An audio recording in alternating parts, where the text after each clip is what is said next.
ओम शांति। हम बुक पढ़ रहे हैं स्पार्कविंग की फुल स्टॉप और बाबा के महावाक्य हैं।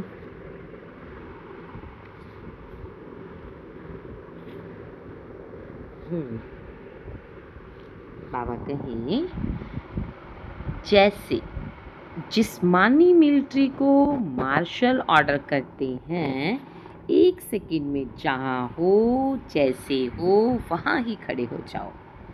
अगर वह इस ऑर्डर को सोचने में समझने में टाइम लगाते हैं तो इसका रिजल्ट क्या होगा? वहाँ तो ऑर्डर करा और फटाफट से मानना पड़ता। विजय का प्लान फिर प्रैक्टिकल में नहीं आ सकता है ना। देरी करेंगे तो क्या होगा? दुश्मन हमला कर देंगे तो विजय नहीं हो पाएगी। इसी प्रकार बाबा कहें, सदा विजयी बनने वाले की विशेषता यही होगी, 1 सेकंड में अपने संकल्प को स्टॉप कर लेना। कैसा भी संकल्प है, व्यर्थ चल रहा, नेगेटिव चल रहा, 1 सेकंड में ब्रेक लगा दें, स्टॉप कर लें। कोई भी स्थूल कार्य ज्ञान के मनन करने में भी बहुत बिजी हैं।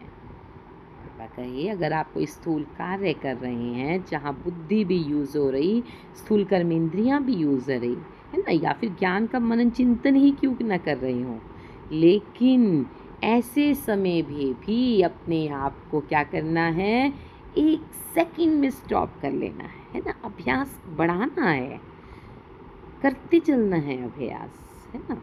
जैसे वो लोग बहुत तेजी से दौड़ रहे हैं, वह कश्मकश के युद्ध में उपस्थित है ना। कश्मकश होती है ना, तो वे अब ऐसे समय में भी स्टॉप करने से स्टॉप हो जाएंगे। इसी प्रकार यदि किसी समय यह संकल्प नहीं चलता है अथवा इस घड़ी मनन करने की बजाय बीज रूप अवस्था में स्थित हो जाना है तो सेकंड में स्टॉप हो सकते हो। 1 सेकंड में पहुंच जाए परम धाम, पहुंच जाइए। पावरफुल। बाबा को टच किया और नीचे, है ना। चाहे मुरली पढ़ रहे हैं, चाहे ज्ञान मनन चिंतन कर रहे हैं, पर बाबा कहें, अगर 1 सेकंड में बीज रूप में स्थित होना हो तो सेकंड में हो जाए, सेकंड में हो जाए।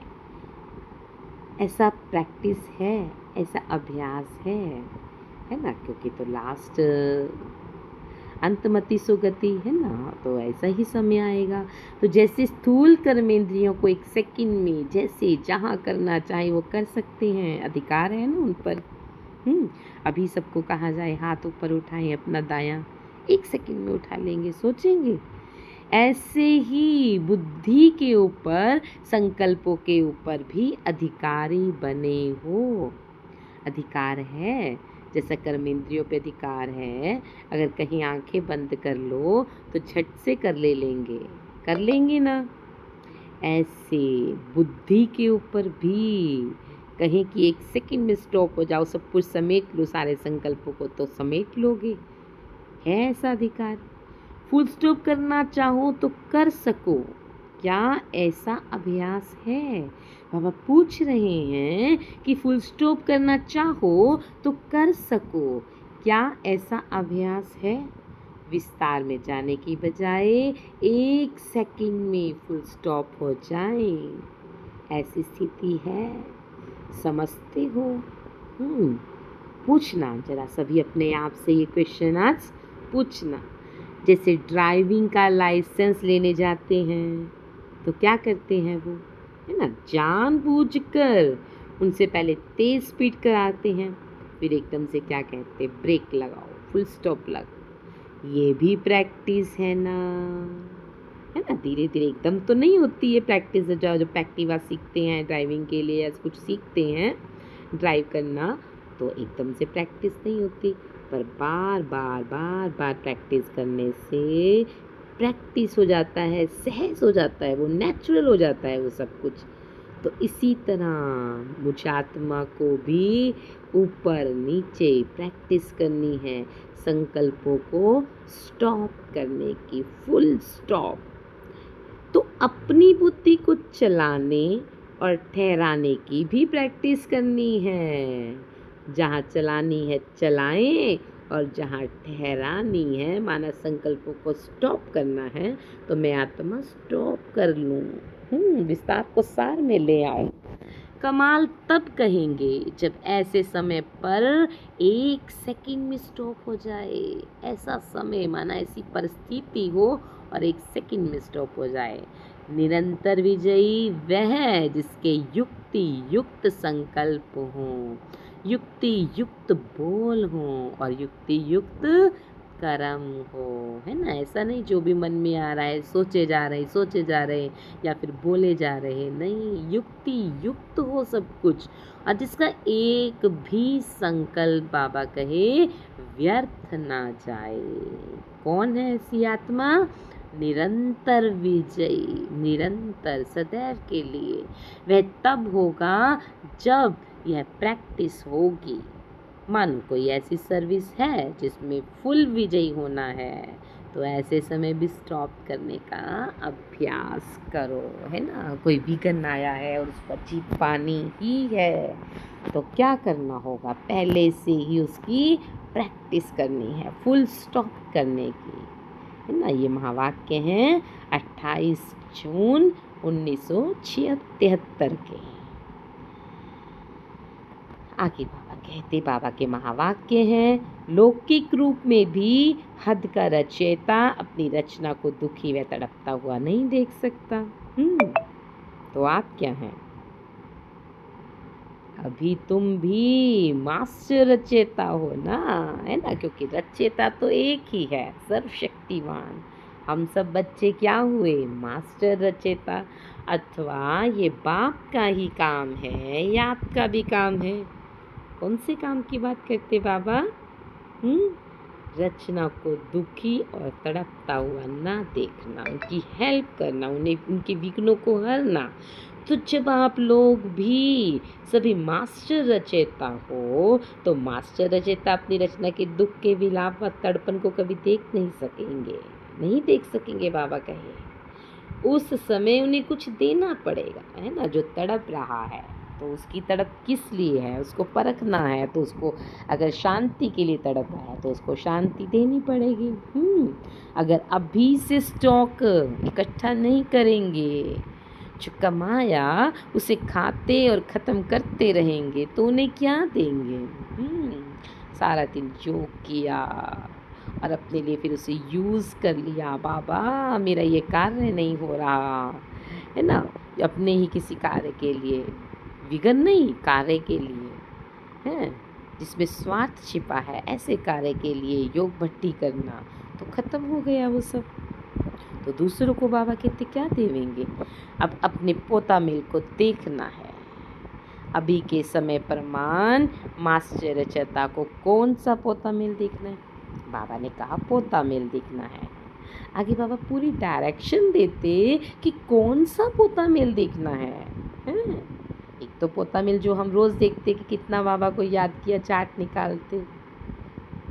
बाबा कहते क्या क्या गलती की, ये तो बचपन का पोता मेल है। लेकिन मास्टर रचयिता को अपना कौन सा चार्ट चेक करना है कि हमने आज सारा दिन बाबा को कितना याद किया, हमसे कौन सी गलती हुई। ये तो बचपन का पोता मेल है ना। मतलब बचपन माना स्टार्टिंग में जब हम ज्ञान मार्ग में आते हैं। अब तो बाबा कहते आप मास्टर रचयिता हो, तो आपको कौन सा चार्ट चेक करना है? क्वेश्चन। आप हर शक्ति को सामने रखते हुए यह पोता मिल देखो कि आज के दिन सर्व शक्तियों में से कौन सी शक्ति कितनी परसेंटेज में शक्ति जमा की। अब गलती नहीं, क्या चेक करना है कि आज कौन सी शक्ति जमा की और कितने परसेंटेज में जमा की। अभी जमा के खाते का पोता मिल देखना है, खर्चे को फुल स्टॉप देना है। फुल स्टॉप लगा दो, बाबा ने कहा आज, है ना। आज के महावाक्यों में बाबा ने कहा खर्चे को कंट्रोल करो, खर्चे को फुल स्टॉप देना है। अभी तक भी अपने प्रति खर्च करते रहेंगे क्या? दूसरों को देना वो खर्चा नहीं है, अपने प्रति खर्च करना वो खर्चा है। ये तो एक देना फिर लाख लेना है। दूसरों के प्रति खर्च करते, वह खर्चे के खाते में थोड़े ही बाबा गए, वह तो जमा के खाते में हुआ। जब अपने विघ्नों के प्रति शक्ति का प्रयोग करते तो वह होता है खर्च, है ना। माना मुझ आत्मा पर कोई विघ्न आया और मैं उसमें शक्ति यूज़ करती, है ना, योग शक्ति, तो क्या हुआ? वो तो हुआ खर्च। लेकिन जब कोई भी विघ्न पड़ता, उनको समाप्त करने में से जो समय खर्च करते हो, जो ज्ञान धन का खर्च करते हो, है ना, इतना सभी खर्चा भी से बचाना पड़े। ज्ञान के पॉइंट लगाते हैं, फिर ऊपर उठते हैं। जो समय खर्च हो जाता, स्थिति जब डाउन होती, वो तो सब खर्चा में आ जाता। जैसे गवर्नमेंट भी आजकल बचत की स्कीम निकालती है ना। तो हमारी गवर्नमेंट कौन सी है? ऑल माइटी गवर्नमेंट, शिव बाबा। तो ऑल माइटी गवर्नमेंट भी अब सब बच्चों को ऑर्डर करती है कि अब बचत की स्कीम बनाओ। तो आज से सबने क्या करना? अपनी बचत की स्कीम बनानी है कि मैंने आज क्या जमा किया, कितने % में जमा किया। तो खर्चे को फुल स्टॉप लगाओ। अभी तो देते रहो, अभी लेने का कुछ रहा है क्या? अभी देना स्टार्ट करो, बाबा कहते हैं। अगर रहा है तो इससे सिद्ध होता है कि बाप ने पूरा वर्षा नहीं दिया। लेकिन बाप ने तो अपने पास कुछ रखा ही नहीं, वह तो 1 सेकंड में पूरा का पूरा वर्षा दे देते। बाबा को जाना, पहचाना, अपना माना और बाबा ने सब कुछ दे दिया। कुछ रखा क्या अपने पास बाबा ने? जो कुछ भी लेने का रहता ही नहीं। तो अभी बचत करनी आवेगी, आवेगी ना कि खर्च करने की आदत पड़ गई है। बाबा पूछते हैं, बहुत ऐसे होते हैं जिसको जमा करना आता ही नहीं, जमा कर ही नहीं सकते, उन्हें और ही खर्च करते करते उधार लेने की आदत पड़ जाती। यहाँ भी जब अपनी शक्ति खर्च कर देते हो तब कहते हो, है ना, जब आत्मा कमज़ोर हो जाती, शक्ति खर्च हो जाती, फिर कहते हैं ना, फिर स्वयं से उठा नहीं जाता कि फलानी दीदी, दादी, बाप दादा कुछ दे देवें, उधार ले लेते हो। तो पहले सोचो कि हम किसके बच्चे हैं? दाता के बच्चे, अकुट खजाने के मालिक के बालक हैं। है ना नशा? बाबा पूछे, है ना नशा? ये महावाक्य हैं 8 जुलाई 1973 के। ओम शांति सभी को। बाबा की सिखी दे बच्चों को। ओम शांति। शुक्रिया बाबा, शुक्रिया शुक्रिया।